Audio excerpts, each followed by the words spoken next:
I'd like to welcome everyone to today's webinar, 3 Common Reasons Fundraising Events Flop. We got a ton of great information to share with you today, and I'm so glad that those of you who are here decided to join us.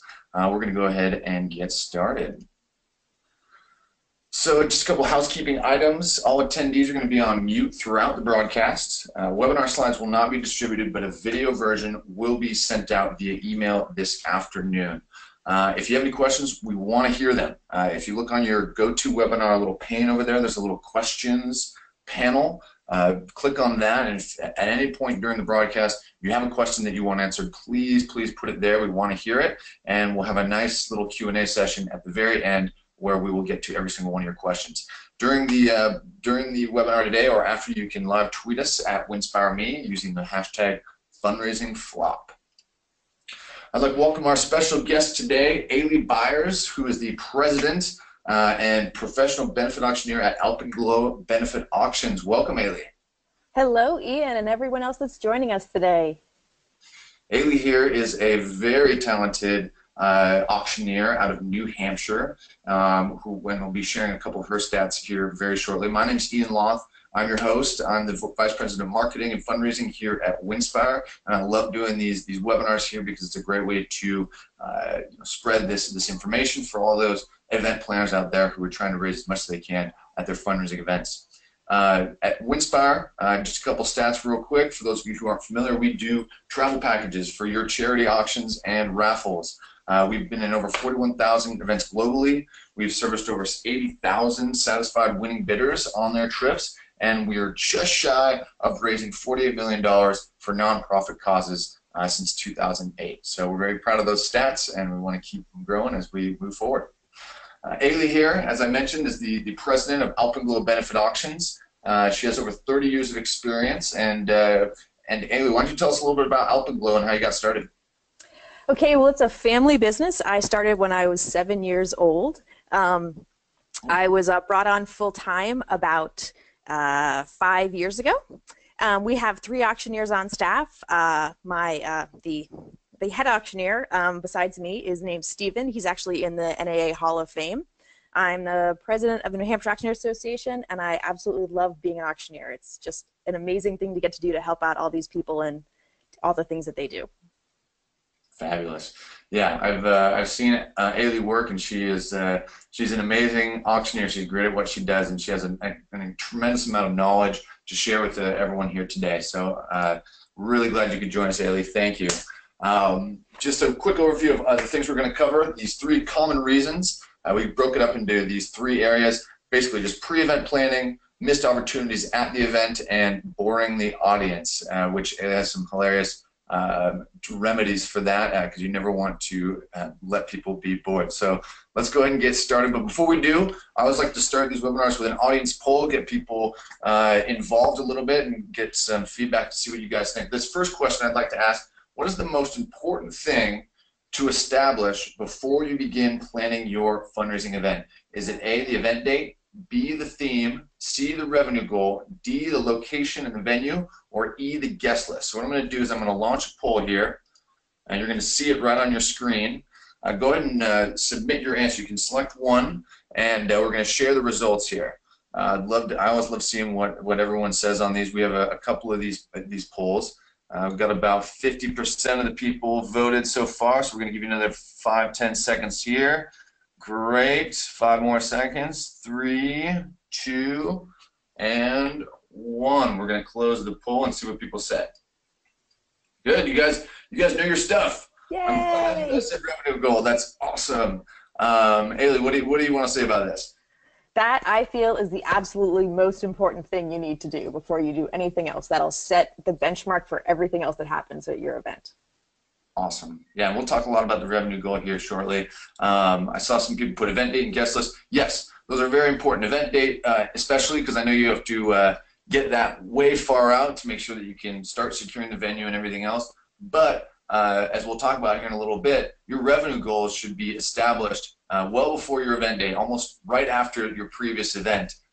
You can start working on that revenue goal. And same with the guest list, right? That's kind of over the course of the year. So thanks for that. We got a couple more questions I'd love to share with you guys here. First one is what is your typical attendance for a fundraising event? Is it less than 100 guests, 100 to 250, 250 to 500, 500 to 800, or 800 or more? And we want to ask this because it'll help frame some of the things we talk about here today. So you should see the poll pop up on your screen. Go ahead and give us a little vote here. What is your typical attendance for fundraising events? Again, less than 100, 100 to 250, 250 to 500, 500 to 18, or do you have a big old honking event of 800 more guests? We have about 80% of the people. I'm going to give another 3 seconds here. 2 and 1. Very interesting. Okay, great. This is about what we expected here. This is on average where most people lie, is kind of that 1 to 500 guest events. What do you think about this, Ailie? That was pretty much what we thought we was going to get. That kind of sweet spot of 250 to 500 usually works in most venues, and it's kind of a big bang for your buck. You get over 500 and things start to get crazy. Yeah, you sure do. And yeah, there's definitely still places for those under 100 Absolutely. guests. Yeah, and a few different things we can talk about here today. So great, thanks for sharing that, folks. One more poll that we want to ask. How many event fundraisers with live auction component do you host per year? Is it 0, 1, 2, or 3 or more? Do you not have any live auctions? Maybe do you just have one event with a live auction? Do you have a couple? Maybe you only have silent auctions or a fund in need. We want to hear from you. So go ahead and vote on that. We've got most of you guys. 3 more seconds, 2, 1. Very interesting. Okay, cool. So this is about what we expected here too. Most people have kind of one big gala in the year, and then the rest are kind of maybe a golf tournament during the summer, maybe kind of a small little cocktail one in the spring, or you switch the fall and the spring. Is that kind of what you expected here, Ailie? Yeah, I think most people tend to just have one because there's so much work involved. It's kind of the annual gala, the annual appeal. Yes, yes. It is difficult to imagine doing more than 2 or 3. But there are people who do it, and yeah, and I think that's interesting too that a quarter of the folks out there don't even have live auctions, which we'll talk about a little bit here. So thanks for participating on that, guys. We're going to keep moving on forward here, and we're going to start with poor event planning. I thought this was a great kind of image to show here. Ailie shared this quote that I thought was hilarious. Proper player planning prevents piss poor performance, and only Drill Sergeant Dave here, I think, could deliver it effectively. Where did you hear that, Ailie? It is my dad's favorite comment, and he actually is a Marine, so I heard it in the drill instructor voice most of my life.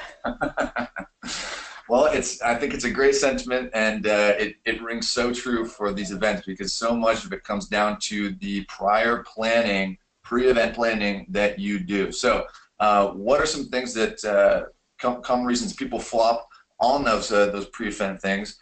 First and foremost, dissecting the event. This was something you really harped on. Tell us a little bit about dissecting the previous year's event. If it's not your first year, the first thing you really want to do is look what happened the previous year. You want to get those metrics, and don't be scared of the word. It's just the data you have from the previous event. You kind of look at what went well, what went wrong. Did you miss money in the room? And it's really not about blame or fault. It's about figuring out where the holes are that you can fill in. As one of my clients like to say, we've already made that mistake. We only want to make new mistakes. And this is the place you can do kind of the SWOT analysis, look at your strengths, your weaknesses, your opportunities, and your threats to figure out where you need to kind of focus your energies. That's awesome. And when should this happen?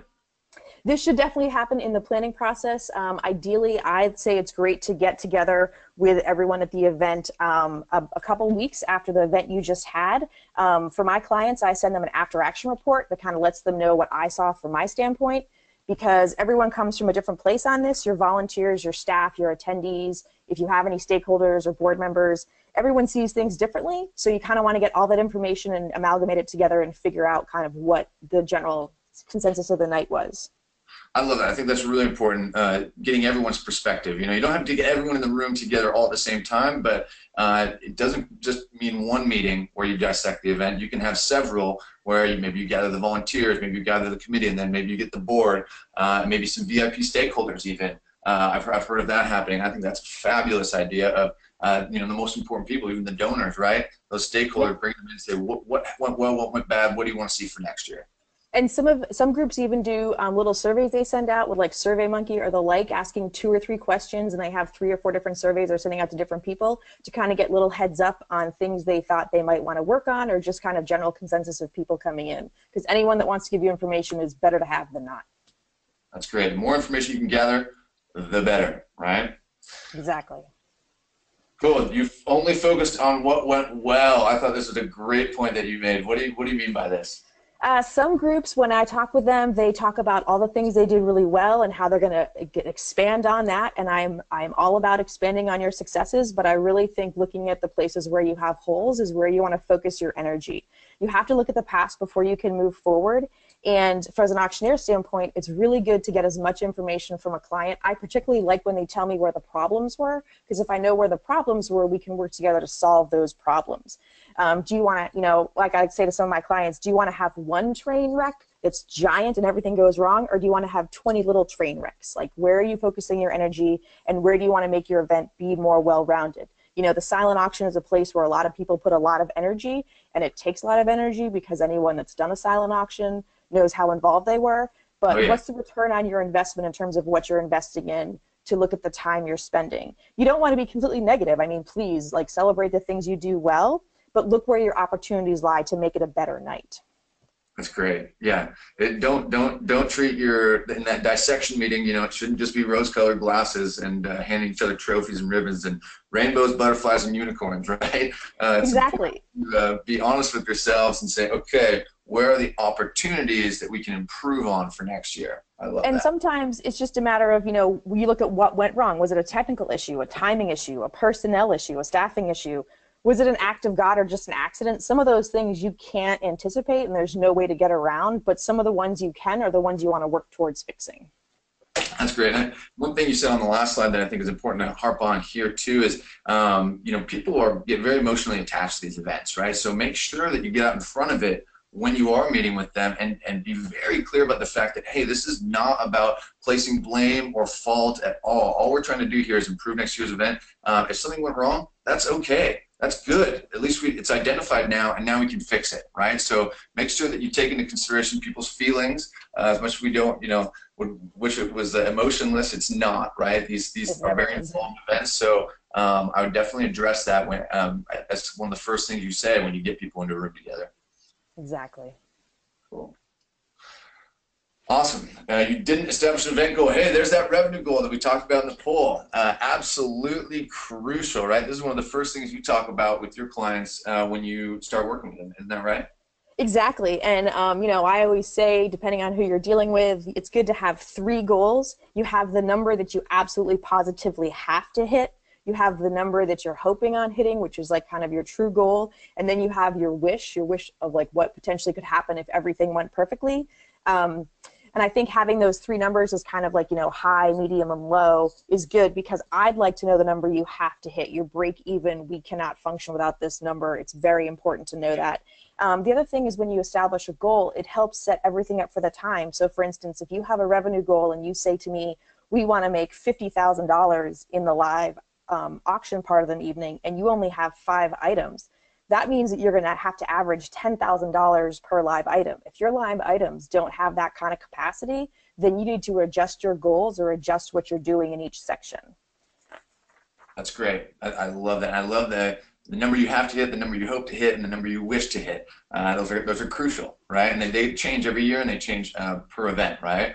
Exactly. But something really great about breaking down the goal, and that's our next point, right? As far as live auction, you really want to, there's different revenue streams. There's different ways that you can raise money at the event. Obviously, before the event, you're trying to secure sponsorships.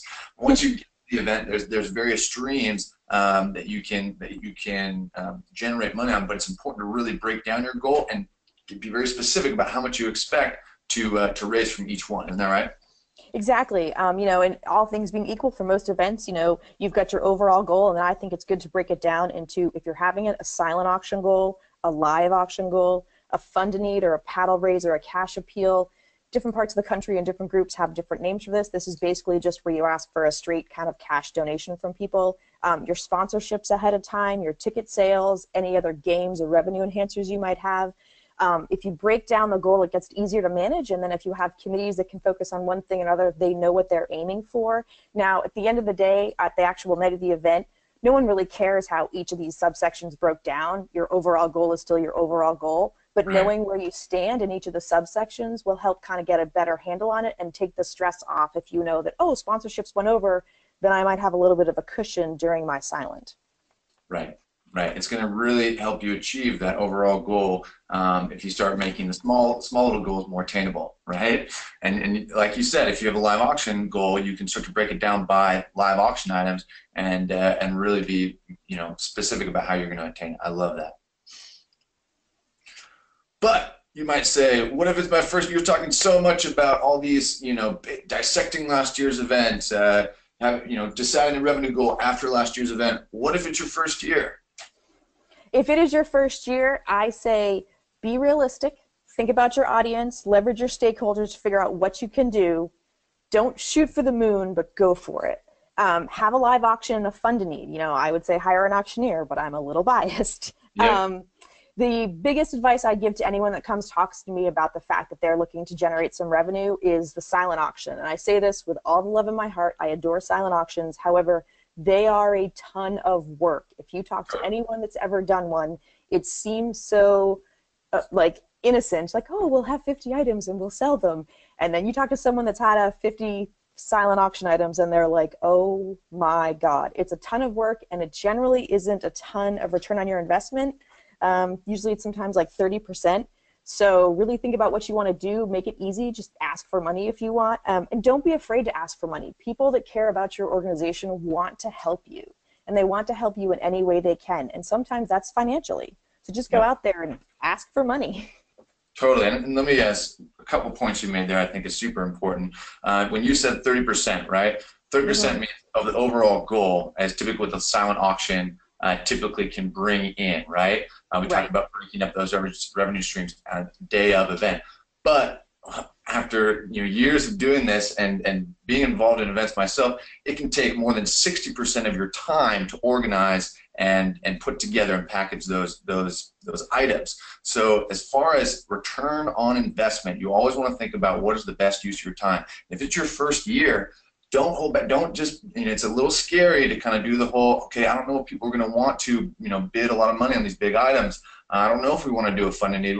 How about just a silent auction? Well, I say go for it. You can still have a silent auction, but don't make that the main focus of your event. Have a paddle raise. Make sure that when you do a paddle raise or cash appeal or fund and need is what we're going to call it during this webinar, you have a specific cause that you're a specific need, right? It's called a fund and need. So maybe it's a new projector or heart monitor or classroom or something specific that people are actually raising their paddles for. That's crucial. A live auction. It's important to go out and get some live auction items and have that as part of the fund and need. We'll talk about that a little bit later.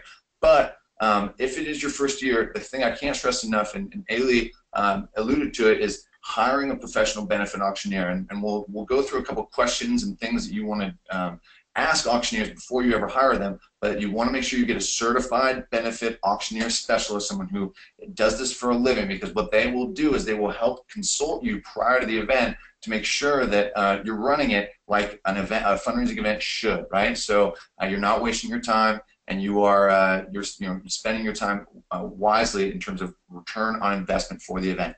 So if exactly, a lot of groups don't have 20, 30, 40 people on staff. So if you just got 1 or 2 people on staff and a bunch of volunteers, you really need to target where you're going to spend your time and energy. And get off as many things off your plate as you can and give them to people that specialize in those things. Like, most people wouldn't be like, oh, I'm going to personally cater the whole event, because no one wants to make that many dishes of chicken. Totally. Cool. You talked about this in the last slide, asking for money, and it might seem silly to put this up here, but it is a common, I guess, pitfall, right? Or a common belly flop that happens at so many events as the development director, the very person who's in charge of soliciting donations, getting donors to donate money. And when it comes time to the event, they don't end up asking for money. Yeah, so this happens in a couple of different ways. The first way is At the actual event, the night of the event, what I always like to tell my people is the development director, the executive director, whoever they are, generally they are not the one actually standing on stage with a microphone asking for money. That is my job. That is the whole reason I'm brought in, is to ask people for money. I have no problem standing on stage and asking people to give me money. It's what I do for a living. I'm quite comfortable with it. But the development directors, what they need to do is when they're bringing people to the event, just getting people in the room isn't enough. You want to make sure that the attendees understand that coming is half the battle. The other half is knowing they're going to participate. In some way, somehow, they're going to give to the organization. There is a little bit of social anxiety about asking, but again, in the nonprofit world, if this is what you're doing, people want to help you. People want to make the world, the kids, the dogs, whatever it is, better, and they want to help you. So they're there to help you, and you just have to make it easy for them to do it. The biggest thing I like to tell people is it's not, at the end of the day, people aren't really coming to like buy a trip.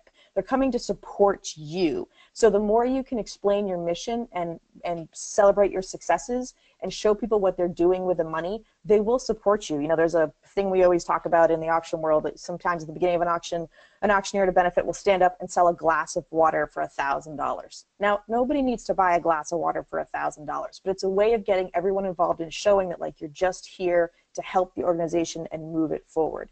It's all about the mission and explaining the mission to people so they're there to help.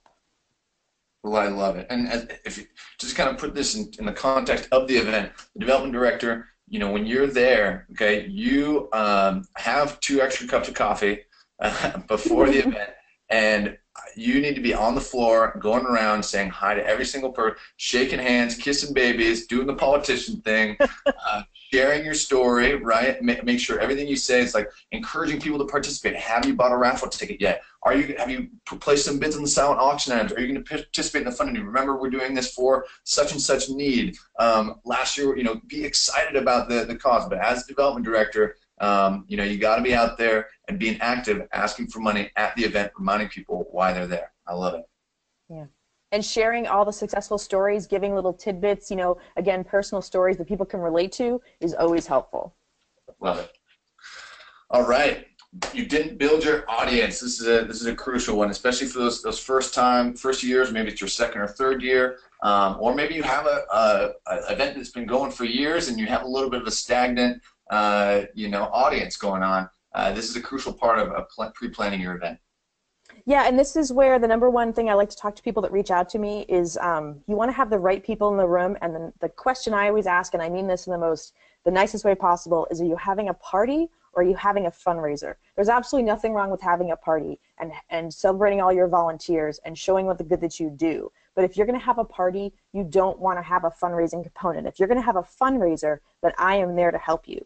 It's all about making money to support the organization.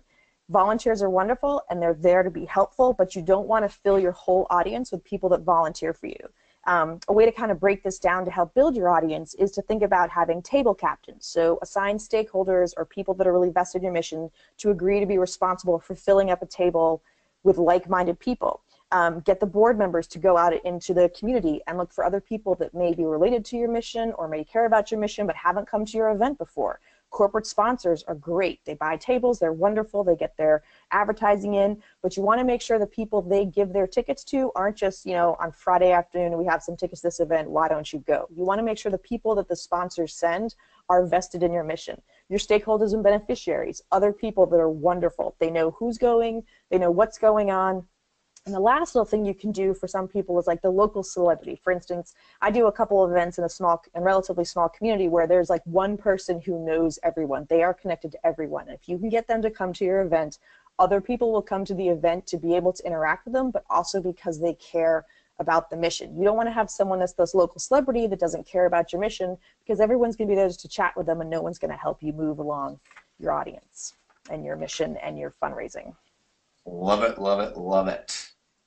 All right, that wraps up pre-planning. We'd love to hear your questions. Put them in the questions pane, and we'd love to revisit them at the end of the webinar here. Number 2, night of the event, missed revenue opportunities. And here's Drill Sergeant Dave again. And it kind of, you just kind of talked about this, Ailie. This isn't just a party, Janice. Make sure the focus is on fundraising. What I like to talk about here, and we've talked about it already a little bit, is those revenue streams, right? Make sure every single aspect of that agenda, right? You're in the pre-planning stage, you got your agenda set, take a critical look at it and make sure every single piece of that agenda has a focus on fundraising.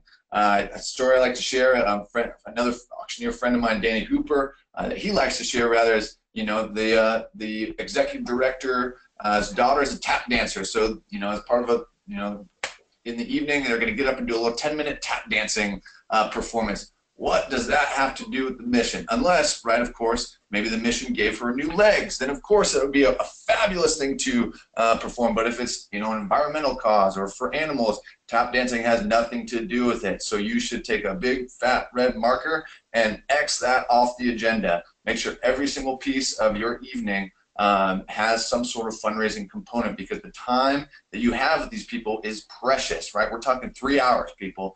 3 hours is it.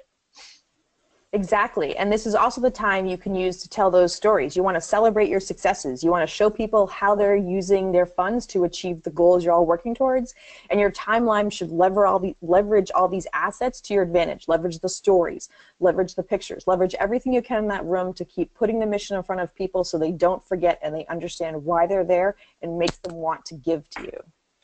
Perfect. So yeah, we're going to talk a little bit about revenue streams here. We're going to dive into each of the revenue streams in this section here. And I know that for most events, for many events, there's a lot of different revenue streams there, especially like games and there's raffles and things. But as far as the three kind of main drivers of revenue on the night of the event, and especially when it comes to planning, these are your big three, right? It's your silent auction, which we're not saying don't do. It's absolutely a good part because it's a great revenue earner, especially during cocktail hours. People arrive, they need something to do. They're chatting, they're seeing each other. They also, you know, you want them to walk around. Silent auction is a fabulous way to give something give something to do that will actually raise money. Then there's the live auction, right? The actual selling of bigger ticket live auction items and the fund to need. We'll talk about those two because they kind of go hand in hand. But did you want to say? Yeah, the most important thing here is just making sure that you leverage all three and not just doing just one. Remember, we had a quarter of you guys out there who have just been doing the silent auction. Maybe you had a fund need component as well, but you are missing a big piece because that live auction can bring in a ton of cash. Exactly. Cool. And for most groups, I work with the other revenue streams that you mentioned, like the games, the heads and tails, the wine pull. Usually they kind of factor that in with their silent auction because it's happening at the same time. So they kind of put that other revenue stream in with the silent auction when they're setting out their goals. That's great. Yeah, and the raffle tickets, you know, those get sold kind of all night. You have usually a person going around selling raffle tickets, and you can announce a winner, you know, during the fund and need or in between the live auction and fund and need. Mm-hmm.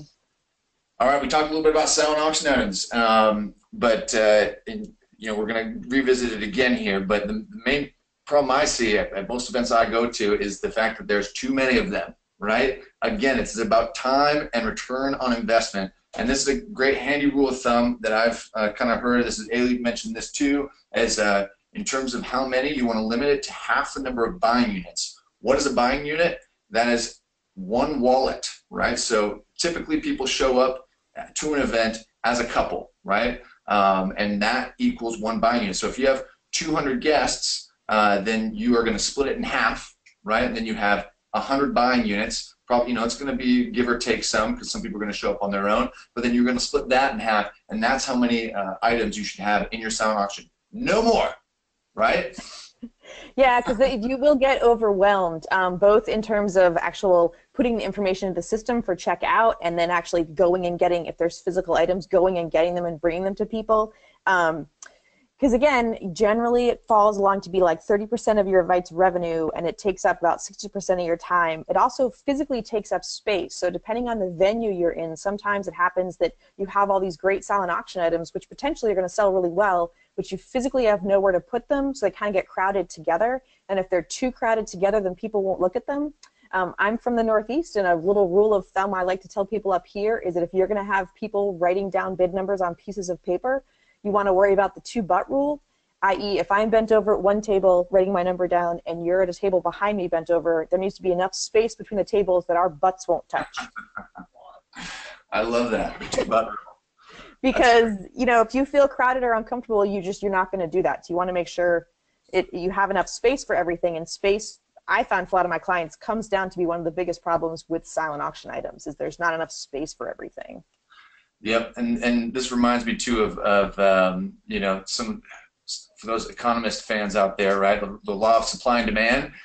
You don't want to create a buyer's market, right? If you have too many items out there, everyone can go around and just place one bid, because people are deal hunting, right? The last thing you want is, you know, too many items and surplus, right? Then you have not enough buyers, and then people can go around and just spend a tiny bit on each item. It's not going to raise you any money. There's not going to be no competitive bidding. Versus if you have a shortage, right? A shortage of silent auction items and more buyers, all of a sudden people start clamoring over these few items and start competing over them, and that drives up the bidding price, right? So you want to have a too few, but you want to have a shortage so that people are competitive and the amount you raise per item goes up. Now, what happens if you have too many items donated? That's a great problem to have, right? You don't have to use all. Problem to have. Right, it's a great problem to have. First off, so don't worry, you're in good shape, right? You can be very selective about the items that you actually put on the table. You can start to bundle packages, you know, on like items or items that make sense. You can have like a video game night where you get pizza and you know, an Xbox, and then, you know, babysitter hours or something like that, right? You can start to be creative about how you bundle them, because the more you bundle, the higher the perceived value of those items are going to go. Now, if there's items you can't bundle, gift cards especially, there's games you can do with those. You never want to have just one gift card down on a table that worth $25. That's, you know, the last thing you want to do. No one's going to bid more than, you know, a few bucks on that. So if you have leftover items, save them, right? Put them in a closet, put them in a room, and you can use them throughout the year for smaller events. For other things, you can do kind of off-season fundraisers with them. It's not a bad thing to have too many silent auction items. And you also can use them if they've been donated to you. You can use them as thank yous for different people at different times during the year. Or like I said, you could have another fundraising event at a different time. If you're utilizing technology, you can have a silent auction online 6 months later in the year, and people just come and pick up the stuff, and you didn't have to lay anything out, and you've got it all taken care of. That's great. I love it. The last thing you should do is never put those items in the live auction, but we'll talk about that in a second. Back to the funding, right? Giving levels is a crucial part of the funding, and this is another reason why it's so important to have a professional do the funding, a professional like Ailie or another benefit auctioneer specialist do the funding, because I have been to events where a local celebrity, local news broadcaster, weatherman. It's always the weatherman. It's always the weatherman. They are good at talking in front of a green screen, but they are fabulous at predicting the weather sometimes. But they are not good at asking for money. That's not what they do, right? Just because they have a personality and they may look good up on stage does not mean they know how to ask for money. And the funding is such a crucial part of the evening. That's why it's important to leave it up to the professionals. But we'll talk about that in a second. Ailie, tell us about giving levels. So the biggest thing I think is important with the fund a need is to have defined levels. You can either share those levels with people ahead of time, but the nonprofit and the auctioneer need to be on the same page, because you want to make sure you're explaining to everyone where you're going. 99% of the time in fund a need, you start from the top level and you go down. They usually go in half increments. So for instance, you have 10,000, 5,000, 2,500, 1,000, 500, 250, 100. So generally they're halves. It's just kind of how human brain works, plus we like multiples of 5. I think it's great if I have the ability to have a screen behind me, is to actually show the number that I'm currently asking for. Adults with adult beverages in a room sometimes get distracted, so if they can be able to turn and see a big screen behind me that says $1,000 and I'm saying out numbers, they probably know we're asking for $1,000. Another thing that is very, very important in the fund a need is making sure you have pre-secured commitments at the top giving levels. Say you're going to have 7 levels, at least your top 4. It's important to have pre-secure people that you know are going to raise their hand at the levels. You don't want to have any holes, and you don't want to have that moment where you call out a number and there's just silence and everyone looks around. We're not really good with uncomfortableness as people, so sometimes that kind of makes angst, and even though people might have been giving at a lower level, they just feel like, oh, I don't want to raise my hand. Another thing that's really great here is if you have the ability to use matching funds. And say you have a big donor that wants to give you a big chunk of change, but say, you know, normally you start your fund at 1,000 and they want to give you 5,000. That's a really big number that you don't want to scare your room. You can use that $1,000 to start off the fund a need, and then you can use the remaining $4,000 as matching, kind of the same way you hear about NPR doing. You know, at this level, everyone that donates, your donation will be doubled by a generous sponsor or generous donor. You can say their name or say it's anonymous. And then so someone that's thinking, well, I was going to give $50, but it's going to be $100. They get to they get to feel good, and potentially they might actually give it one level higher because they know what they're giving is going to be doubled by a sponsor or a match. So matching is a really good way to use some of those funds too for your pre-secured levels. That's great. That's great. And one thing you mentioned too about having it up on screen with the numbers, mobile bidding companies have come a long way. One thing that has concerned me about mobile bidding is, you know, with the funding needs, I don't want people looking down their phones. I want people raising their hands and being interactive with the auctioneer. But there's ways that they're developing to actually get those giving levels up on the screen and actually total. I've seen auctioneers, like Scott Robertson out of Naples, Florida. He has his wife actually tally up.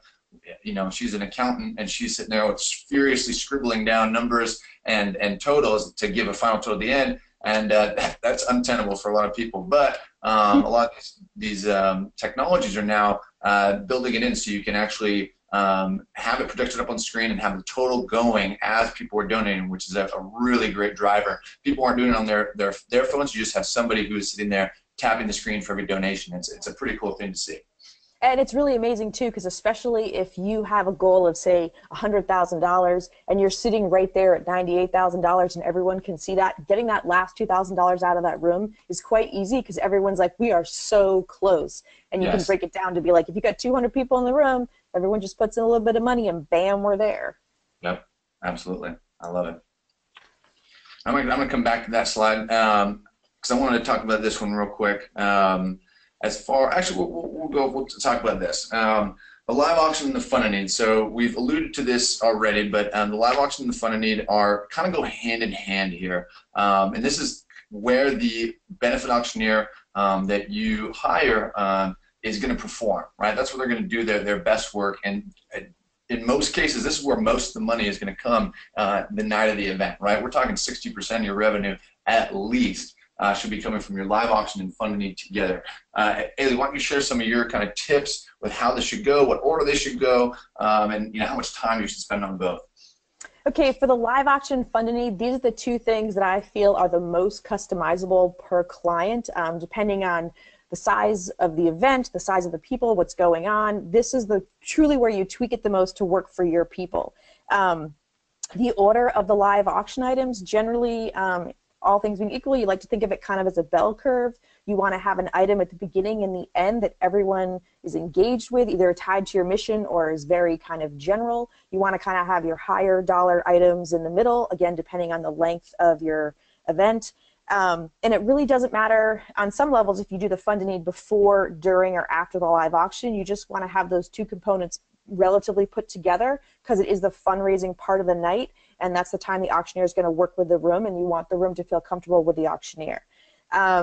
Usually, most events, it tends to be around an hour-ish, depending on how many items you have, and again, what your audience has been used to if they've been having an event for a while. I like to tell people it's about 3 to 5 minutes per live auction item, again, depending on what the item is and how much restrictions you have to talk about or how easy it is to explain. And it's also the speed of your auction and the people in the room. Some people can do 7 items in an hour, some people can do 12. If it's something that's been done a lot before, everyone's aware of what the item is, they sell very fast. Other thing I like to tell clients is that sometimes it's going to take more than 5 minutes because there's so many people bidding. So if we get off on timeline because we're raising a ton of extra money, no one's generally upset about losing the timeline because too many people are bidding on an item. It's a good problem to have. Totally. Totally, yeah. Oh, sorry. No, go ahead, please.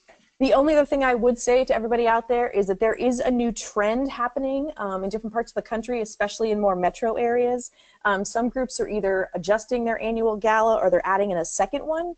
And what they're doing is kind of having like a midweek event in a metro area, just cocktails, 2 or 3 or 4 live items, and a fun to need. It's less overhead. It gets a different audience, the people that are in the workforce and just coming out.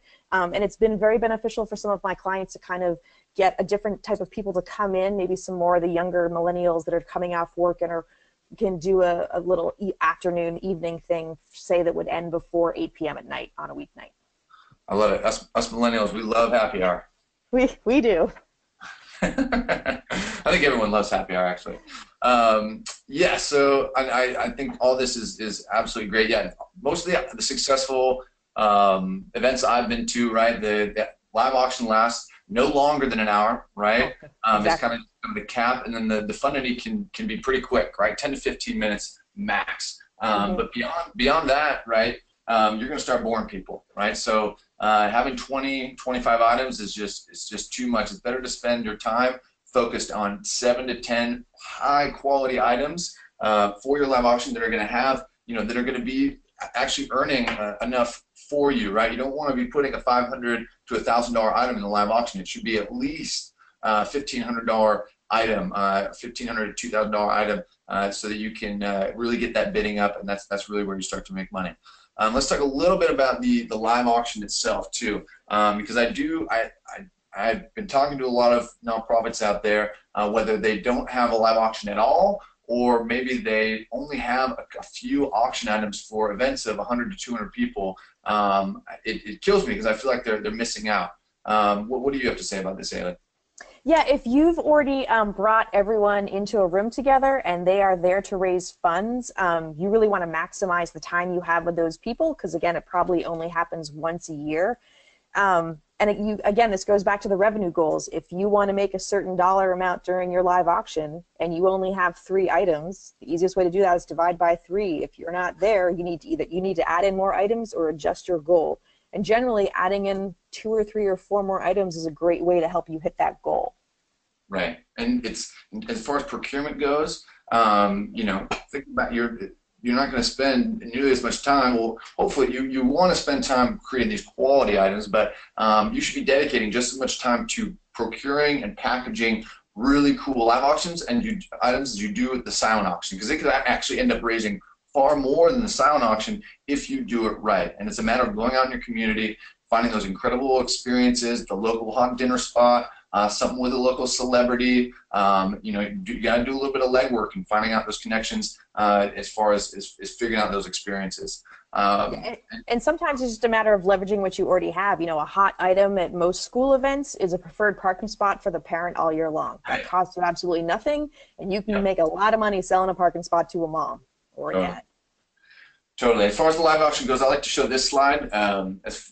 If you take your audience, you think about it, right? And you break it into audience tiers. The bottom 60%, those are the guests of folks, those are the kind of minimum participants. Maybe they'll buy a raffle ticket, bid on a silent auction item here or there. That is not who you're focused on, especially for the live auction.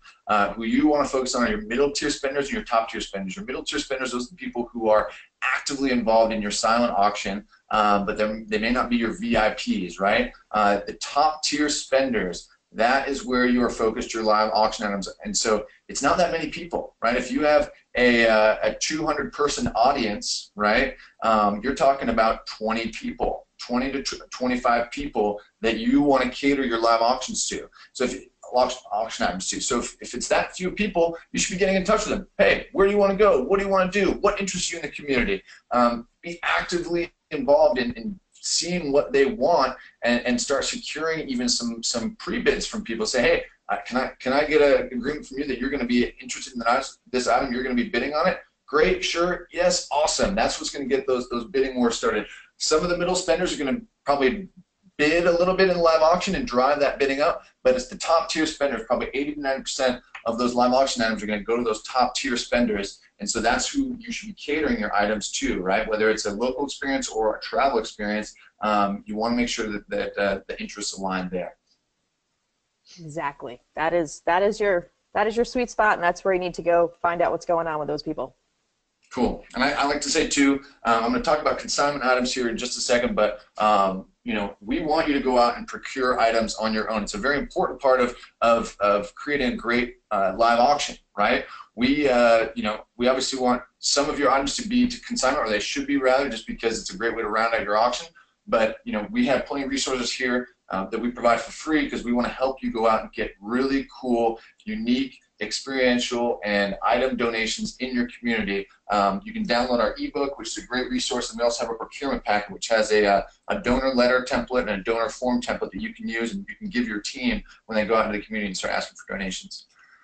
But of course, I got to talk for a second about consignment travel. What is it? When does it make sense? When is it appropriate? And that's kind of dovetails from this idea that you don't have enough items. What happens if you only have 4 or 5 items donated? Well, there's a great resource, and that's Winspire. I'm a little biased, but there are other companies out there that do this. It's no-risk travel, right? You don't have to pay anything to use travel experiences in your event, and you keep everything over the nonprofit costs, right? No-risk travel packages. You're free to reserve. You promote the heck out of it. It's a great way to promote the rest of your auction, especially if you have an incredible trip to Napa or New York. We usually like to recommend going kind of cross-country because it has higher perceived value. So someone over in New Hampshire with Ailie is going to be really interested in going to Napa Valley, right? And they're going to spend a lot more on a really cool package that takes them across the country. Someone over here in Los Angeles or Orange County is going to be really interested in going to New York and seeing Hamilton. But the idea here is it's free to reserve and you can promote it. You can sell it as many times as you can, which we'll talk about here in a second, and you keep all the proceeds above the non-profit cost. Ailie, you have some experience selling consignment items, don't you? Yeah, and they really are wonderful. Sometimes my groups use them to, I had a group that had a theme that was ice castles, and so they had a lot of really wonderful items, but they were looking for that kind of last final piece of their live auction to kind of tie in with their package, so they ended up putting in a trip to Iceland, which worked out really well with the theme. So sometimes you can use it in that way to kind of augment what you've already got and tie things together, or like you said, you kind of have a whole. The other great place you can use them for is if you've gone to those top, your 15 percenters and you've sat around with them and figured out what they want. If 2 or 3 of them all say, man, I really want to go, biking through France, then you know that you need to get a bike package through France. Like they've already told you what they want, and if at least 2 of them have said they want it, then you automatically have a bidding war happening. You need at least 2 people to want it, but then you can just go and look through the amazing catalog that Winspire has and pick out something that'll work for your people. So yeah, I mean, the reason we are in business and the reason we do what we do is because we are here to fill that gap, right? Like as a procurement team, right, as a development team, it can be impossible to go get a really cool France package if your donors are interested in France, right? And then it becomes a nightmare if you try to buy tickets for them and then organize the trip after you become a travel agent. That's why we're here. We can get you those incredible experiences, the bucket list items that people really want, and they'll spend good money on, and we help you procure it, and then we take care of your donors to make sure they have a fabulous time. So we're here to really fill that hole. We don't want you to be 100% consignment items in your live auction. We want you to go get them donated, but we're here to give you those extra few items that will round it out, make sure you can fill that full hour, and really bring in those proceeds. Just real quick, here's a couple experiences that are super popular right now. Country Music Awards. Charleston is an incredibly popular destination these days. Running the Bulls, we just came out with this one. This one's been surprisingly popular. For some reason, people want to go run in front of bulls that are charging. I don't really know. But there's always Hamilton. They're just releasing a new Hamilton and Hollywood show, which is supposed to be outstanding. And I think they're doing one in Chicago as well. But we can do full-on behind-the-scenes, introduce you to the cast, have dinner with the cast, the whole bit. It's really, really cool. And then other things like our Del Mar racetrack. We have a ton. We have over 200, so if you want to check out our catalog, it's at winspireme.com. And just real quick, 2 more things about consignment. And this goes for all consignment items out there, but ours in particular, you can sell them as many times as you want. So if you have one bidder who bids on a $3,000 package and wins it for $6,000, you raise $3,000. If you have 2 bidders who win the same package at $5,000, that's $2,000 each package.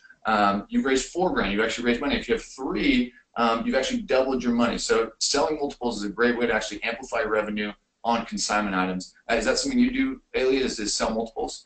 Yeah, it's great. You're kind of bidding along, and as an auctioneer, you can kind of see when people start to peter out. So then you cut it. You have to sell to multiple people. Multiple people get to go on this amazing trip. They then get to come back and talk about it next year. You've raised more money for the organization, and it didn't require any extra time. It's great. It's awesome. Cool. Last thing on consignment is, and I know there's going to be some of you out there who are either consignment skeptics, don't want to use it, or maybe you have a whole hard and fast rule in your organization that says, sorry, we don't do consignment. We hear that all the time. That's totally fine. We get it. You don't have to use consignment, but we can also use it as an underwriting tool, as a sponsorship tool. So maybe you're going out there and you're trying to get sponsorships, and you go to a company that can't really give their services, right? Like a law firm can't really donate legal services as an auction item. You can always put it out there to have them donate the cost of a trip, underwrite the cost of a trip to Napa Valley. Then it's a great way to recognize donors during the live auction, right? Ailie can be up there, or an auctioneer can be up there and say, hey, this following incredible Napa Valley experience, trip for two, meet the vendor. It was donated by, Schweit and Associates. Round of applause. Okay, off to the races. And now 100% of the proceeds actually go to your bottom line. And then you bypass the whole consignment thing. You don't have to worry about paying us for it, because the underwriter actually paid for the cost of the package. So it's a great way to recognize donors and make sure that you're getting 100% of the proceeds from your live auction. And it's also a great way to get people in the community that may not be able to normally give you items for your thing, kind of the service providers that are kind of have, like you use law firm, I tend to think about funeral homes, the people that they care about they're in the community, they care about your organization, but they're not really going to donate anything. So that's for them to be part of it and kind of get their name out there that they support you. Yep. Underwriting is great. It's a little sexier than just kind of, hey, can sponsor the table linens or the catering or the band even. It's something that's, while people are active and participating and attentive, and then they get recognition, everybody wins. So check us out. Last topic here we're going to get into is boring the audience. We're going to go a little bit over on time. We might go over a little over an hour here. The content should finish here pretty shortly, but we want to open it up to Q&A and get to everyone's questions. So please stick around. The question Q&A might go a little bit longer, but we'll also send out a recording of the webinar after this, so you can view it there as well. But please stick around. We want to get to all your questions. Last but not least, boring the audience. I put Leonidas up here from Gladiator, one of my favorite movies. I don't know how many of you all have seen it, but he screams, "Are you not entertained?" No. Yes. So yeah. So boring the audience, I think, is the second fastest way to lose the rim, besides potentially someone pulling the fire alarm. Is boring the audience, right? Yeah. And yeah, it comes all it's come down to, right, is making sure that giving is fun. And I selected this picture, not sure why. She just looked like she's having a ton of fun doing whatever she is doing on that grassy knoll there. But it's sort of the sentiment that you want to communicate or have in the room when people are giving money. Yeah, people give with smiles. They don't give with frowns, as I like to tell my clients. Right, right. And people are there to have fun. It's a fundraiser, but it's also a party. And so if people are having fun, having a great time, they see their friends giving, they're going to end up giving. So you want to make sure you have an atmosphere of fun. This, in my opinion, and a lot of people share this, a lot of the more professional fundraising, event fundraisers we've talked to hire professional benefit auctioneers, and it's crucial. And we're not sitting here plugging. This isn't about plugging Ailie's services or others. It's really about making sure that you guys have an effective fundraiser for those two biggest fundraising streams, which is the fun and need and live auction. And to make sure you're getting the biggest bang for your buck. If I like to tell my clients that, yes, you're going to spend money to have me in, but I'm the one part of the night that's going to generate revenue. I'm the one they're asking for money. Generally, the flowers don't make a lot of money. They don't tend to be like, buy me, buy me. Exactly.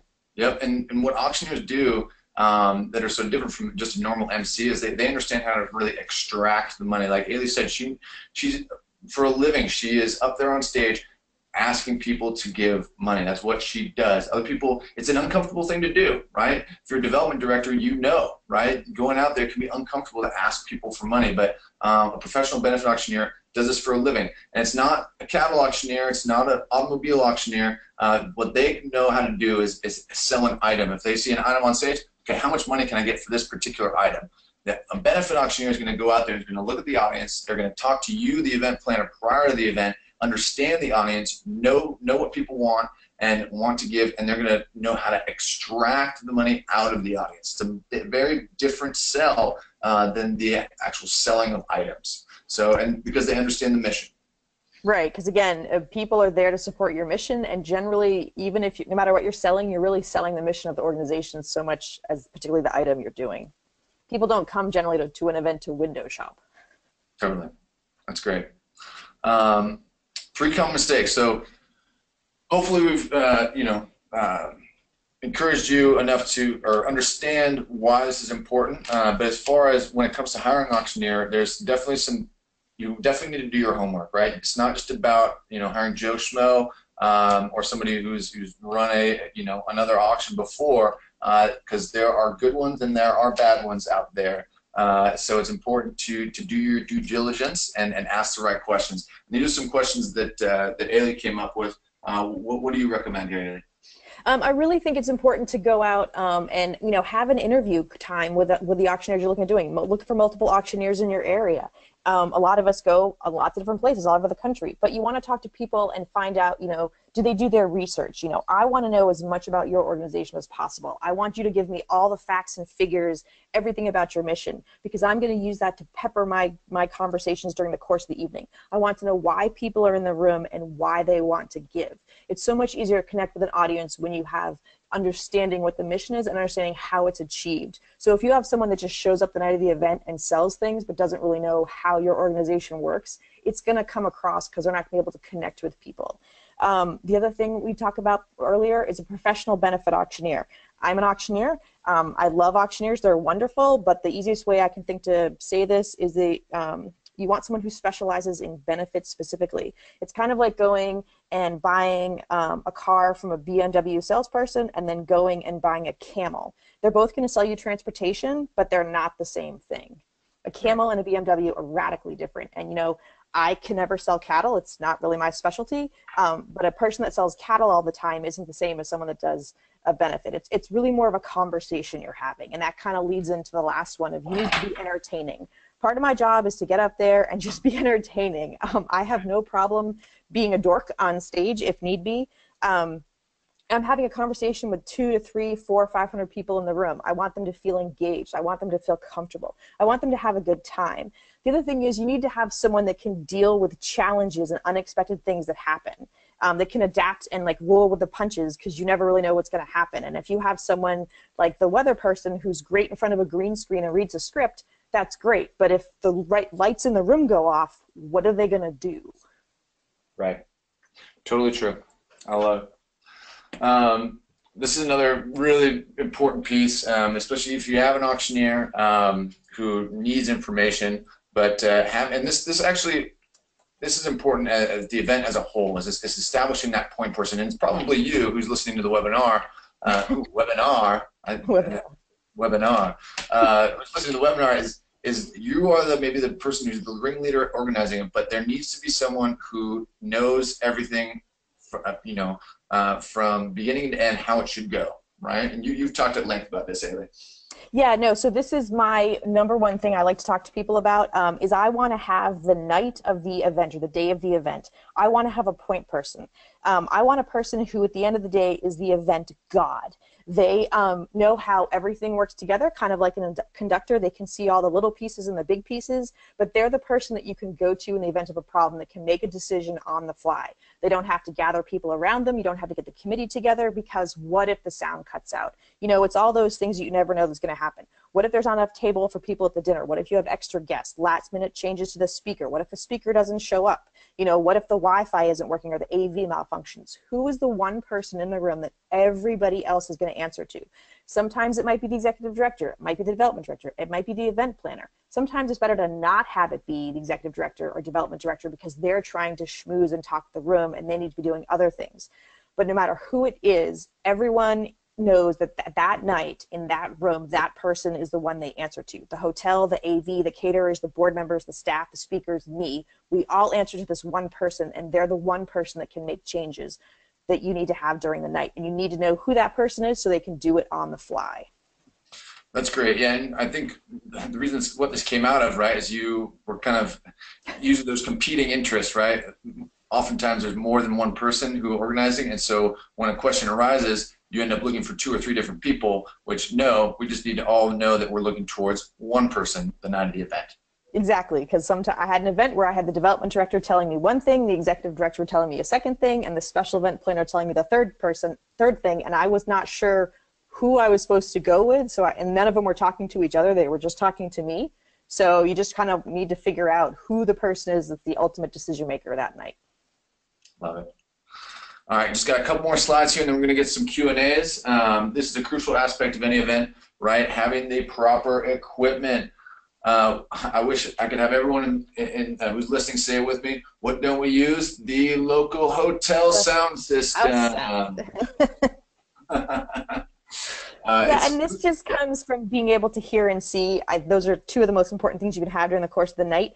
I kind of relate this to when you're at a train station or an airport and you stop listening to the announcements because they're just garbled, or Charlie Brown's teacher in the background like wah, wah, wah, wah, wah. If people can't hear, they can't bid. I want to be able to see everybody's faces on the stage. They tell me a lot about the energy in the room, who's in and who's out, and that's really important. So if people can't hear you, they're not going to bid because they have no idea what's going on. Love it.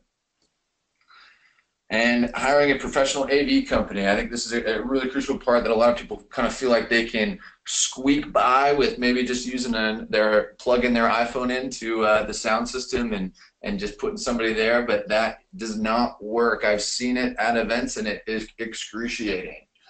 Yeah, and it's really good when you get a professional AV company that they have a technician on site. Doing a sound check an hour before the event in an empty room is great, and if they dial everything, that's wonderful. But when you get 400 adults that roll in talking and eating and drinking, it totally changes the dynamics of the room. Also, if you have male speakers versus female speakers, shockingly enough, our voices come across differently on a mic, and those need to be adjusted. You also need to have someone that you can go to in terms of what if the mic dies or the screen goes blank or the sound cuts out. You need to do a run-through with the AV company ahead of time so they know all their times and cues, but there needs to be someone there that can fix the problems that always happen with tech. They always happen with tech. Always assume that something is going to go wrong because it will. Even if a tech company is having an event, it goes wrong. Yes, always. And you might not see it, but that's because you have a lead tech on site to fix it when it goes wrong and it doesn't turn into a blow-up situation, right? Exactly. It's also important, especially if you're incorporating video or images on a screen. It's great to have a lead tech person there because sometimes you want to cue it up with your images, with your music, and all that good stuff. Cool. Just a couple more here. Real quick, we'll kind of breeze through these last 3 slides here. Establishing timing with the catering. This is crucial just to make sure that there's no waiters who are serving dishes or collecting dishes during the live auction or the funding. You want all the attention to be paid to the front of the room when the auctioneer is up there with the mic. So you want to make sure that you have a specific timetable set for those periods during the event. Exactly. Cool. And treating your event like an annuity. This is something that you talked about, Ailie, about making sure that you are investing for the future, right? You want to make sure it's fun so that people can come back year after year, right?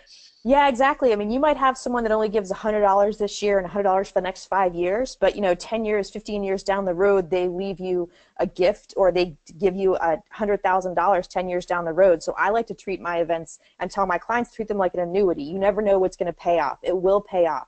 There also are a class of donors out there who like to kind of test nonprofits. I've heard this both from a nonprofit side and from the guest side, where they give you $100 this year to see what the response from you is, and based on that, it determines their future giving profile with you.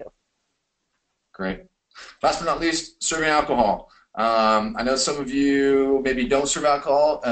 That's fine. But for those who do or are willing to, I usually recommend it. I know that I like to go have a good time, and when I'm going to these events, have some drinks and get a little loose. And I think it's a great component to it. It can actually encourage people to bid a little bit more, but it is a slippery slope. Isn't that right? What have you seen out there? Yeah, again, I think in the right place or the right event, serving alcohol is fine. I think most adults are expected if you're having an evening event. The biggest thing I tell people is if you're going to serve alcohol, number one, you need to have food. Even if you're having a cocktail hour, you need to have food, heavy hors d'oeuvres, something to kind of counteract the alcohol. You want to have a fun. It does relax people and make them more jovial. You also want to make sure you have a plan in place in terms of, you know, cutting off the alcohol or closing it at certain times of the night. People ask a lot about, do there should be a cash bar or an open bar? That one partly comes down to your funding, and two, kind of the atmosphere you're going for. But in general, I think an open bar is a little bit better because a lot of people just, at the end of the day, don't have cash anymore. I know I never have cash. Yep. You can limit the cost of that by kind of limiting what's available, but if you're going to have a cash bar, just be aware you should probably know where the closest ATM is. That's great. Very good. Okay, cool. So we're going to get to your questions here in just a second. I want to put Ailie's information up here, Alpenglow Benefit Auctions. Ailie travels. She's not just in New Hampshire. She can go anywhere over the across the country. So if you're interested in you know, seeing what she can do for your event coming up next year in 2018, please contact her. Her information is up on the screen. You can also see her at the website alpenglowbenefits.com. Yeah, you willing to do kind of like a console for people's events, even if they just want to call and ask some questions? Yeah, no, I love any nonprofit can call me or set up a time. You can tell me what you're doing or what you think you want to do, and I will give you my best advice that I can think of possible at absolutely no cost or obligation. Like I said, I love helping all you guys. I'm on actually multiple nonprofit boards because once you get in this world, they just suck you in. So I understand both from the big side and from the little side, and anything I can do to help everybody, you know, increase the karmic points of this big blue orb, I'm willing to do. Fabulous. And you guys all know where we come from. We're Winspire here. We do really cool kick butt experiences that you can put in your auction items for no risk. So please give us a call or check out our catalog at winspireme.com. We have tons of resources. We have a blog that hopefully you're all subscribed to that we do 1 to 2 posts per week all about how to run your event more effectively. We also have a month or a quarterly giveaway where we give away a $1,000 travel package to a nonprofit. We're actually announcing the winner for this quarter or last quarter's donation giveaway this week. I think it's coming out tomorrow. So stay tuned for that, but you can subscribe to our blog there. The next drawing, actually that's out of date. The next drawing will take place January 1st, 2018. So stay tuned for that. We also have a podcast that we do called Events with Benefits. If you, it's myself, Renee Zhao from Donation Match, and Danny Hooper, who's a great auctioneer from Canada. He's a fabulous host. Renee, we're gonna have to have you on there actually as one of our guests coming up. But you can find that wherever you get your podcasts, and you can also go to eventswithbenefits.com.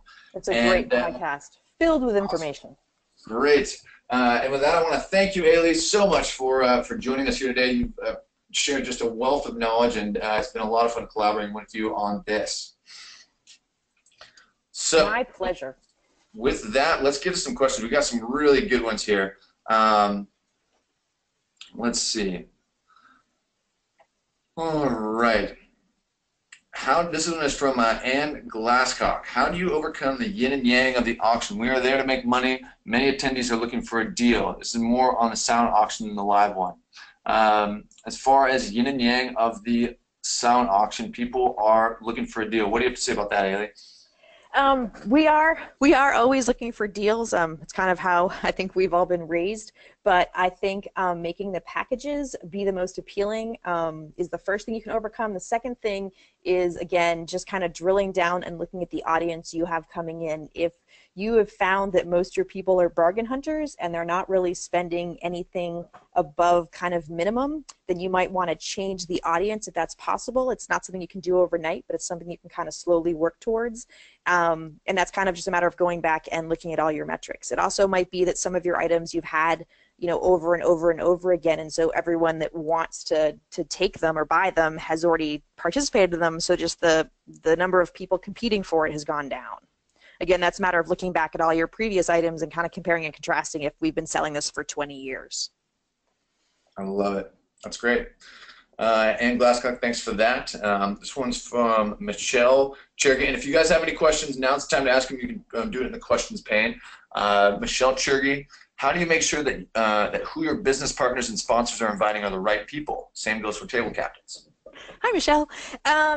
I think the big thing is kind of talking to them. If they are a big enough sponsor that they are going to pay you whatever your sponsorship rate is, then obviously they care. So I think just working with them to, explain to them that it is a fundraiser. They should know that because they're giving you the money, and just kind of talking through who they're giving it to. Again, sometimes they don't always know, and sometimes that list can change. But I think reaching out, especially to the person that gave you the donation, is a good way of kind of seeing who they are and what they are. Maybe talking with them, because maybe they're not thinking about it. They're thinking, oh, they gave you money and people can come, but they're not thinking about that it's an ongoing fundraising opportunity. Totally. I've also heard of, you can ask for a guest list, right? Mm-hmm. It's not out of the question to say, hey, thank you so much for buying a table. We'd like to see a guest list, prior to, for registration purposes or something. And you can ask for a little bit more information about the people that are on the guest list, right? Names, maybe titles, involvement with a nonprofit or something like that. It's a fine line there, but there's no problem with asking for them to actually prepare that prior, so that they're not, like Ailie said, right, giving those tickets on Friday afternoon, hey, who wants to go, type of deal. And guest lists are becoming more important for some major events due to the changing nature of our society, where some groups need to know who all the attendees are before they come in for security purposes. So that's something that moving forward, people might need to start thinking about. Totally. Thank you for that, Michelle. Leslie Harrison had a similar question. How do you get corporate sponsors to send the people to the event who will support the mission? Again, yeah, it's just about, I think, reminding the folks when you do get those table donations, really harping on it, right? Don't be afraid to tell them that the purpose is for donations. I don't know. Do you have any tips there, Ailie? I think another thing is talking to the sponsor and seeing like who in their organization are people that would connect with your organization. If you're a animal shelter, then you want to have like pet owners there. Figuring out the connections between their employees and your organization. There might be people at their organization that they're not even aware of that would want to go to it, but would. So maybe their HR person or something like that you can look at in terms of, how are the connections to your organization? Do they have friends and family that are affected by your organization, and therefore their interest is a little more intrinsic than someone that's just there and feels, that they should raise their hand at some level. Great. Thank you for that, Leslie. This one's from Jessica Winston. For anyone who is fairly new or questioning whether they should spend money on an auctioneer, I just want to confirm that a professional auctioneer is absolutely worth every bit they charge. If you find a good auctioneer, try to keep the same person every year. Key to a successful event. Thank you, Jessica. That was great. Thank you. Yes. I'd be interested to know who their auctioneer is. This is from Glenn Palmer. What would you be looking at, ballpark, for a professional event auctioneer? Okay, so this gets into that realm of cost. I will tell you, generally in the world of auctions, outside of benefits, in the world of auctions, most auctioneers work off a commission basis. When you get into benefit auctioneers, some work off commission, some don't. My company works off a flat fee. The fee is determined by the location of the event, the size, kind of how much hand-holding there needs to be, how much consulting there's going to be. Quite a few of us do it like that, so obviously the local church raffle with the ladies that's going to have 25 people on a Wednesday night in my hometown is a slightly different price point than traveling to California with 2,000 people in a room that needs to raise $20 million. Right. So it's just kind of the size of the event, location, all that determines it. Again, I work off a flat fee. Some people do commissions. Everyone's different. And it's just, most people, if you talk to them, they probably won't be able to give you a flat number if you just call and say what's your cost. But if you call up and explain what you're looking for and what you need, they'll probably be able to give you a ballpark, or I give everyone a proposal. And that's why it's also important to shop around a little bit. It's kind of like dating, right? Yes. Go ask several, get their costs, and make sure you ask what sort of services come along with it. How consultative will they be prior to the event? How much will they help? How much will they help structure the live auction and the fund need? That sort of thing. So whether it's a flat fee, yeah, go ahead. Another big thing is personality. I mean, all of us in this realm have radically different personalities, and I'm going to work with some groups and I'm not going to work with others. So it's a matter of kind of going around and just talking to them. Like I said, it's an interview, figuring out, do they fit with you? Do they understand what you need? Do they not? Then move on to the next person. There's no harm, no foul with kind of reaching out and having a conversation with someone and figuring out, wow, this person is great, or wow, this is not a good fit.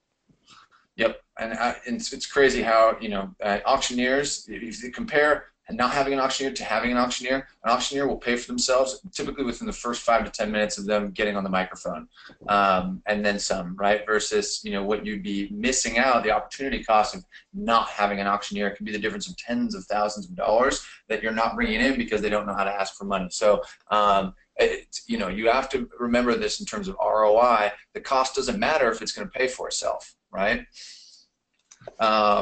Jessica Winston, have you seen an organization often, excuse me, have you seen an organization auction off an after party, a party following the end of an auction that you auction off tickets to during the event? Yes, I have seen that. It's again, it's really dependent on the organization and who your audience is and if they have the ability to kind of add on to that. What do you think, Ian? Yeah, I've never seen it, but you know, I guess that could work. You know, I don't know. Yeah, you really probably more for kind of like a younger crowd if people are going to actually stick around. I've heard of some after parties happening, but I haven't seen it myself. But yeah, it definitely is geared more towards the younger, just because as you get to people that have more commitments, i.e., babysitters, right. That generally needs to have a defined time of when you're coming home. Right. Thank you for that, Jessica. This is a great question from Ann Bria. Do you tell the bidders that it is a consignment piece? Consignments are very tricky because the bidder thinks all the money went to the organization when it really doesn't. First, let me just say something about running an event, right? Running an event costs a lot of money, right? There are a ton of costs associated with getting the venue, getting the catering, getting, you know, many things. The price of a consignment item is just another cost for running the event, right? Just like getting centerpieces are and things like that. People, you know, when they're buying tickets to the event, they understand that some of the cost that they're spending on the ticket is going to go toward paying for the event itself. The idea here is that the money that's raised above that is what's going towards your cause, right? So don't think about it in terms of just the money that they're paying for the event, or the item is going to go, you know, straight to a different organization. It's about costs and return on those costs, and then return on investment for the event as a whole. Now, as far as telling people, we say no, right? Just like any other item. But this can also be different from auctioneer. What do you do, Ailie? Let me ask that. I usually have the organization tell me what they want. Most organizations do share that information with their audience in their printed catalog or in other places like that. It definitely, I am not a tax person or a law person. It also is explained on invoices, as you guys all know about that whole aspect of it, of being a 501c3, but that is really up to the organization. Most organizations feel that they've shared the information when necessary. If asked, they'll tell, but it's not something that they go out and start off with. And one of my event planners said, you know, just like you don't walk out and be like, is everyone enjoying the wine? The bar tonight cost us $26,000. Great, exactly. That's a great point. Yeah, you can mention that, you know, something's from, you know, Winspire or provided by Winspire or something like that. Another way you can bypass it too is to get underwriters for it. So you know, even if someone is just sponsoring part of the event, you know, you could say that money that they donated to sponsor the event actually went towards paying for this auction item. At the end of the day, the sponsors are paying for the cost of the event to make sure that anything you raise above that goes to your cause. Yeah, sometimes I'll have people that sponsor my fee, so the auctioneer is being provided by, you know, Schmidt's law firm. Totally. Thanks for that, Ann. Hopefully that answered your question. Oh man, more people are coming in here with questions, which I love. So we're going to try to get through all of them here. Let's see. Kristen Sada, silent auctions. How do you recommend coming up with a starting bid on bid sheets? Example, what percentage of the item value? Yeah. Do you have a recommendation there? I mean, I was going to say, yeah, that's tough. It's more about making sure that, yeah, people are looking for deals. It kind of depends on whether it's donated or not. I don't know if I have a specific percentage. Do you? Yeah, I like to think about it. I'm a numbers geeky person, so I kind of look at this two different ways. The first way is I would say for anything, regardless if it's donated or not, you don't want to have it go below 40% of face value. So I would say generally that's kind of your starting number. Again, that number can move plus or minus. The other thing you can look at, and this is really geeky, if you have a silent auction sheet and you know you have 10 lines on it, you don't want to have I kind of look at the value of the item, the number of lines I have, and kind of break up the percentages of the steps I move in that way. I think the average right now that I saw in the last survey was that most silent auction items were bringing in 60 to 70% of face value. That sounds about right. Is kind of the moving target. It sometimes is better less. So if you figure that's probably where it's going to end up, you probably don't want to start at much below 40 or 35. Otherwise, it's just the return on your investment isn't going to be there. Right, I like that. And then, Kristen also asked about, do you recommend coming up with bid increments on a sheet? And I'd say absolutely. Never ever have open spaces, because then you have people who will start bidding $1 and then get into a bidding war that way, which you never want. So 100% of the time you should have bid increments.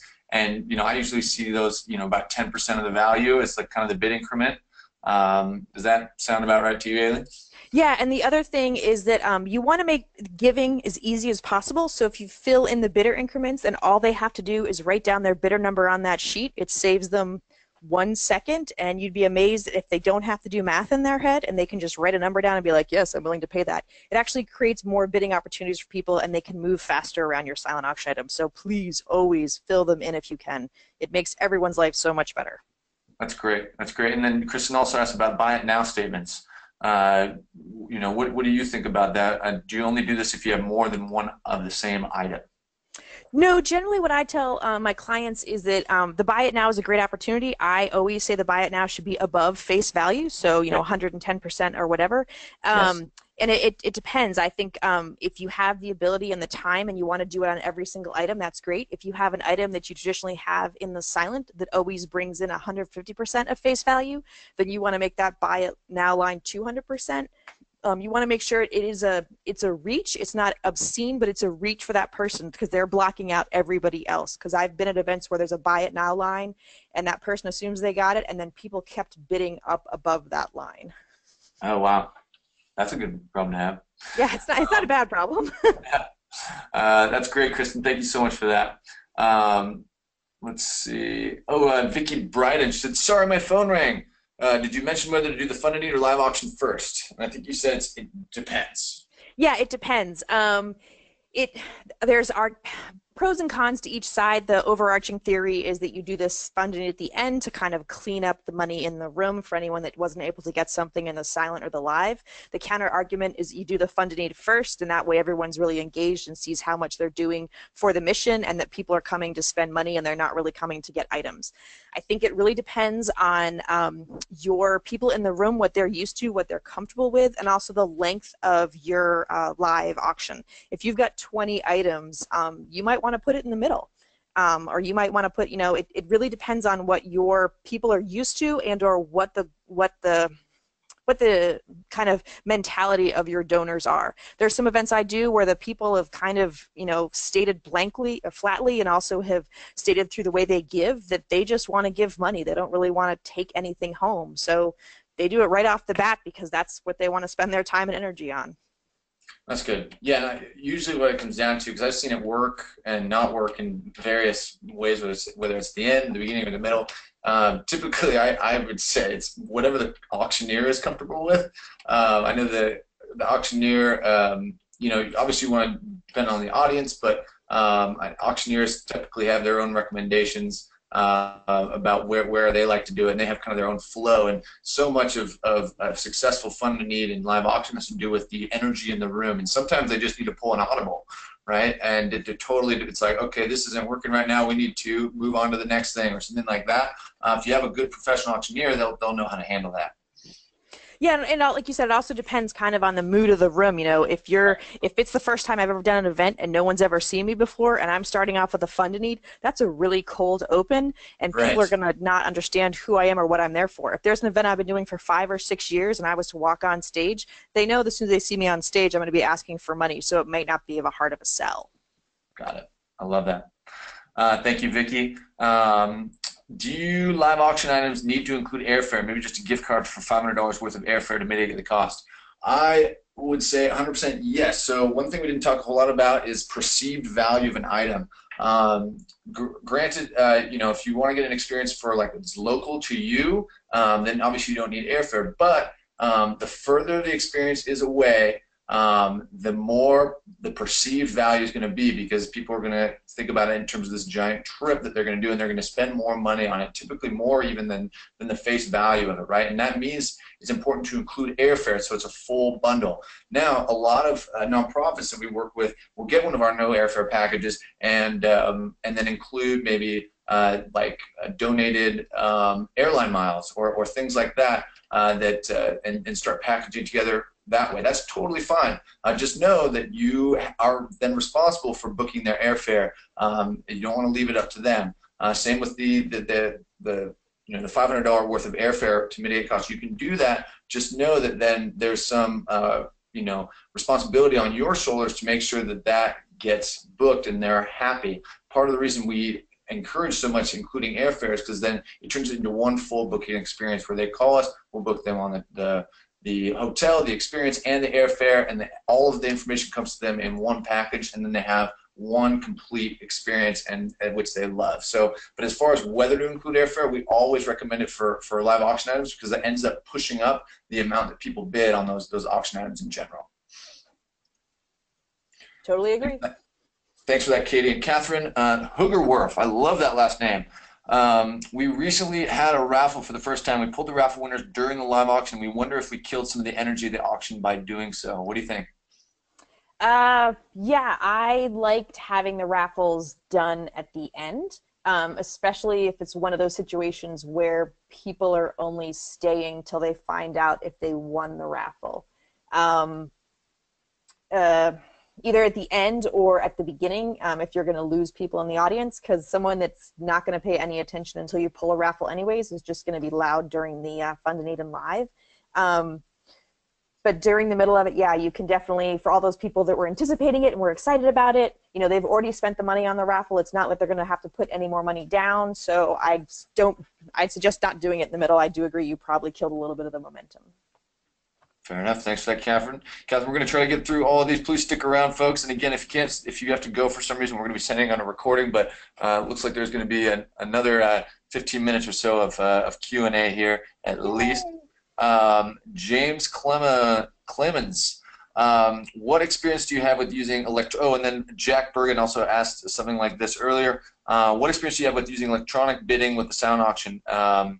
What do you recommend out there? I would say the software and the mobile bidding technology has improved dramatically. It has finally caught up with the times, and now the fact of the matter is everyone has a smartphone. Your 80-year-old grandma has a smartphone, and so they can now download an app and participate in mobile bidding this way. I think it's finally caught up with the needs of the auction, and I think it's a great tool. There's tons of partners that we work with out there that we recommend. BidPal, Greater Giving, Givergy, Gesture, all of them are fabulous platforms for facilitating your live auction, and they have tons of features for not only facilitating your silent auction, which was kind of where they started, but also helping out with pre-selling and kind of a pre-event auction, post-selling after the event, and then also during the fun to need. The live auction itself typically doesn't need any sort of bidding technology, because you're kind of just raising hands, and should be a lot of participation there. But all the platforms that I mentioned are great. Great ones that you should definitely try out. Do you have any that you want to recommend, Ailie? No, I think the ones you've all talked about are great. Again, he said the technology has really caught up with people. The price points have also come down. If you were looking at using mobile bidding technology even 5 years ago, the numbers probably scared you. Think about it like TVs. Flat screen TVs used to be thousands of dollars, and now you can get them for under $100. Yep. Not that you can do mobile bidding for under $100. The only thing I would say, depending on when you're looking at using a mobile bidding platform, kind of look at the benefits of each different provider. Some of them, it's more of a complete package that will give you information and metrics you can use across a whole year. Other ones is just for the event. So just be clear of what you're purchasing and how you're going to be using it, and the best way you can maximize the money you're spending on it. And for check-in and check-out, if you have been doing it with paper and you start doing it with mobile, your volunteers will kiss you on the lips. It is awesome. I love it. It is so much faster. Thanks, James and Jack. Dr. Arish actually had kind of a question that dovetails really nicely. What processes or method do you recommend to nonprofits to document revenue received?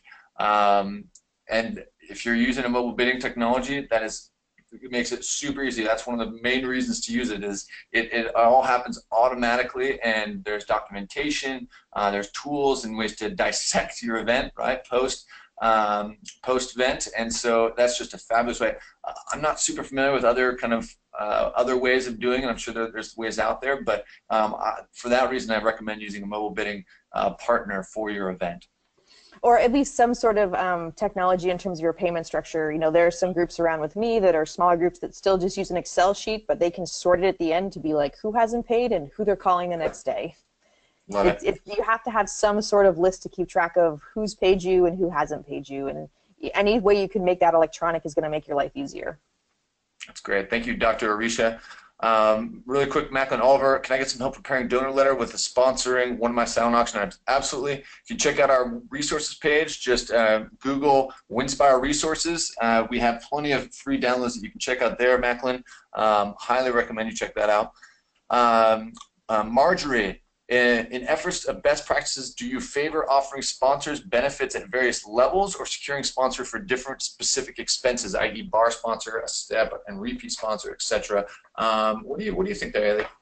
I think it depends on what you've done in the past. If you've done it a certain way and you're going to change, you need to make sure you let all your sponsors know that you're changing how it's done. Especially if you've been doing it for multiple years, they're not super aware of changes, and you really need to make sure that everyone's clear on the changes. I also think it depends on what kind of event you're doing. If your event is relatively straightforward, then having just the gold, silver, platinum, or themed sponsor level is good, because then you can use the money as you feel directed. If you have people that really want to participate or care about one aspect of it, like they really want their name all over check-in and check-out, because that's where they're going to get the most bang for their buck, then you leverage it in that way. I think it's a matter of what you've been done in the past and what your donor is looking to get out of it. If they really want to have their name in a certain time and place, then please, for all of us, take their money and help them with what they want to do. If they just want to be listed in the catalog and don't really want to have their name over the bar, then also help them do what they want to do and just put them in the catalog. I love it. I love it. Jessica, or excuse me, Marjorie, we have a whole sponsorship kit that you can download on our resources page. I'm going to direct you there too. Just Google Winspire Resources or Winspire Sponsorship Kit. We have a whole thing that you can download with actually templates and letters and the like, so check that out. Jessica Winston, I asked what that auctioneer was that she was so impressed with. It was Laura Mikulek out of Tacoma, Washington. So thank you for that, Jessica. And then let's see. Oh, Katie Tully. Who should MC the event? We used a local news anchor for the last couple of years, and it didn't go well last year. Who'd have thunk it, right? How do we find someone new? MCing is actually different than auctioneering, so you can have a different person MC, and then a lot of auctioneers prefer that to actually be introduced by an MC. But yeah, I mean, it can be your executive director. But yeah, just make sure that they're not, they're not up on the, they don't love hearing their voice so much that they're wasting time up on the mic. It's more about just getting those transitions down, right? Making reminders, encouraging people to get to their seats, introducing speakers. It's actually a very small role. I would try to make it a very small role as far as the MC is concerned. What do you think, Ailie?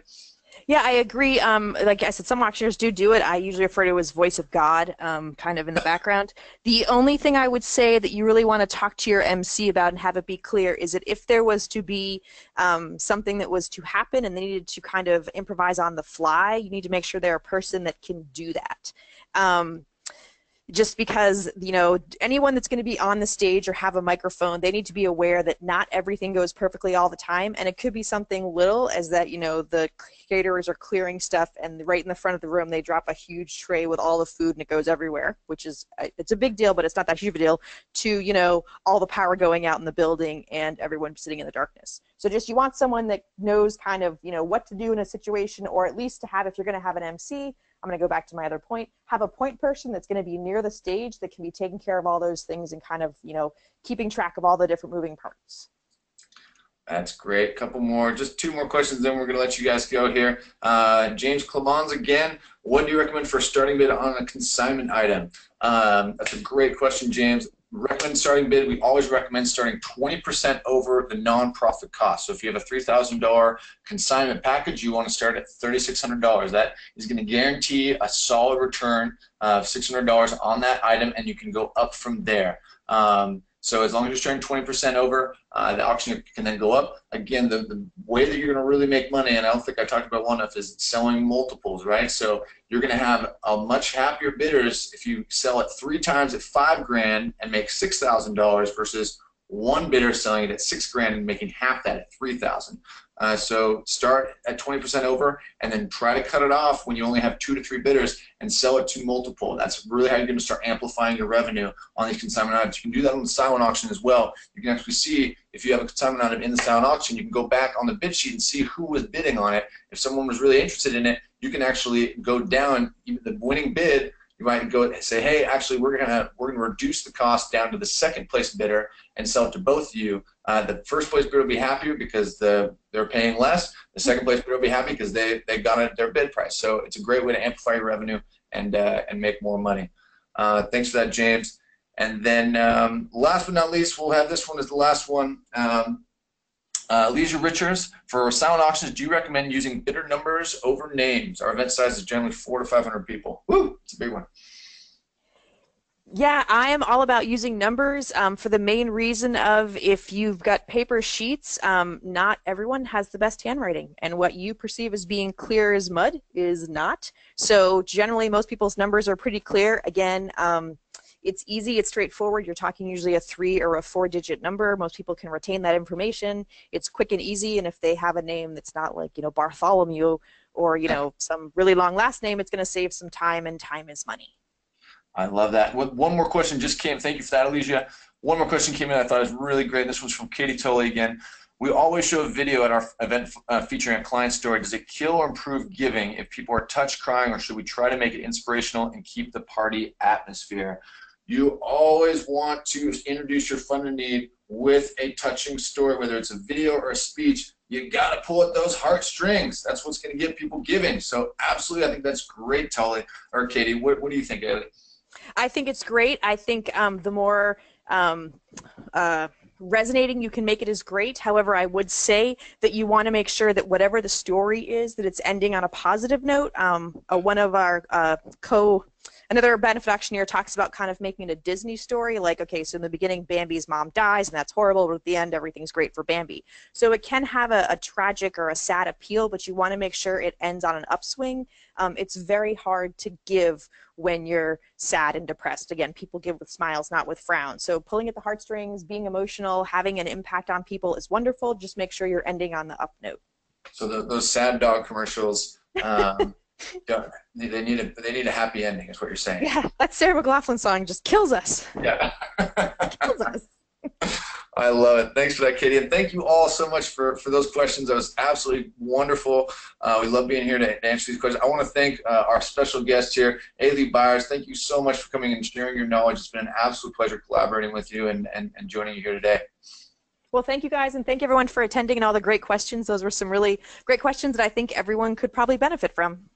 Awesome. You have our information there up on the screen. Feel free to shoot us an email or let us know. We'll be sending out a recording of this webinar this afternoon so that you can send it out to your constituents. Stay tuned for more free webinars coming up. Thank you, Ailie. Thank you all, and we'll hopefully see you next time.